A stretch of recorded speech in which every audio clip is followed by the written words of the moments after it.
কে সরকার গঠন করবে তারা বাংলাদেশে এসে তরকারিতে লবণ দেন। আমরা আগামীতে আমাদের তরকারিতে আর কাউকে লবণ দিতে দেখতে চাই না। এই সরকার ছিল ডামি সরকার। আলহামদুলিল্লাহ, ডামি সরকার হওয়ার কারণেই সামান্য একটু ফুতেই উঠে গেছে সরকার। সরকার মহান বিজয় দিবসে ভারতের প্রধানমন্ত্রী এটাকে ভারতের বিজয় দিবস দাবি করে টুইট করেছেন এবং তিনি তার দেশের সৈনিকদেরকে, দেশবাসীকে তিনি অভিনন্দন জানিয়েছেন। একটা শব্দ তিনি বাংলাদেশ নামে উচ্চারণ করেন। আপনাদের কোথায় ছিল? এই বিজয় কি বাংলাদেশের না ভারতের? আপনারা বলুন, এই বিজয় বাংলাদেশের না ভারতের?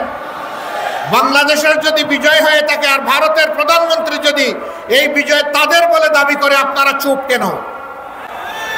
আপনাদের চেতনা কোথায় যায় তখন?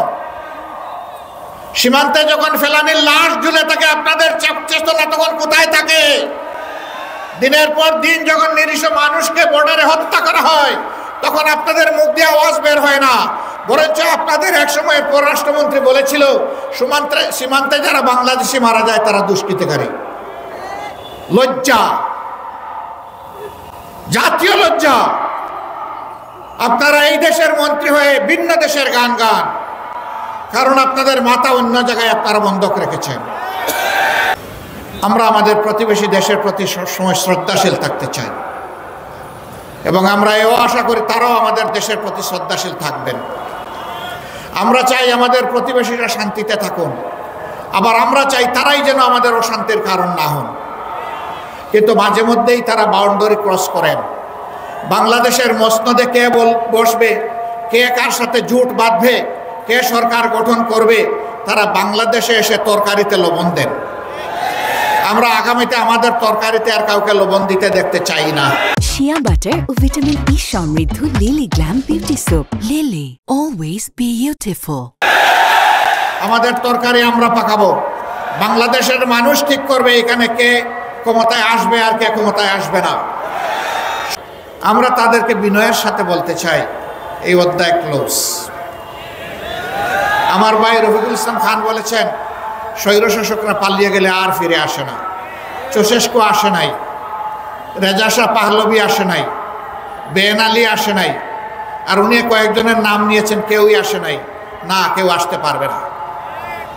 শ্রীলঙ্কার স্বৈর শাসনও পালিয়ে গেছে, আসে নাই, আসবে না। আপনারা মানসিক সান্ত্বনার জন্য যাই বলতে থাকুন বলুন, বাংলাদেশের মানুষকে বোকা ভাববেন না। তবে এটা ঠিক, যারা খুন করেছেন, গুম করেছেন, যারা লুণ্ঠন করেছেন, চুরি করেছেন, দেশের 26 লক্ষ কোটি টাকা বিদেশে পাচার করেছেন, তাদের বিচার হতে হবে আর ওই টাকাগুলা দেশে ফেরত আনতে হবে। এগুলা জনগণের টাকা, ফেরত এনে জনগণের কাজে লাগাতে হবে। ঠাকুরগাঁও জেলা, আমি এখানে এসে খবর নিলাম, এটা বাংলাদেশের একটা গুরুত্বপূর্ণ জেলা। এই জেলা বাংলাদেশের উন্নয়নে নিশ্চয়ই অবদান রেখে চলেছে। এই জেলায় উচ্চশিক্ষার কোনো বিদ্যাপীঠ নেই, এখানে কোনো মেডিকেল কলেজ নাই, এখানে কোনো প্রকৌশল কলেজ বা বিশ্ববিদ্যালয় নেই, এখানে কোনো এগ্রিকালচার ইউনিভার্সিটি নাই, এখানে কোনো পাবলিক ইউনিভার্সিটি নাই। কি ঠাকুরগাঁও জেলা বাংলাদেশের অংশ না? যদি অংশ হয়ে থাকে তাইলে বৈষম্য কেন? এই বাংলাদেশ গঠনের জন্যে আমাদেরকে আরও অনেক ত্যাগ স্বীকার করতে হবে। আপনারাও কি সেই ত্যাগ স্বীকার করতে প্রস্তুত? শিওর? বুঝে শুনে হাত তুলেছেন, আওয়াজ দিচ্ছেন, মোবারকবাদ। সংগ্রাম আমাদের শেষ হয়নি।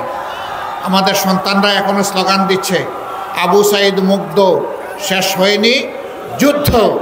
আমাদের যুদ্ধ মানবতার মুক্তি অর্জিত না হওয়া পর্যন্ত চলবে ইনশাআল্লাহ।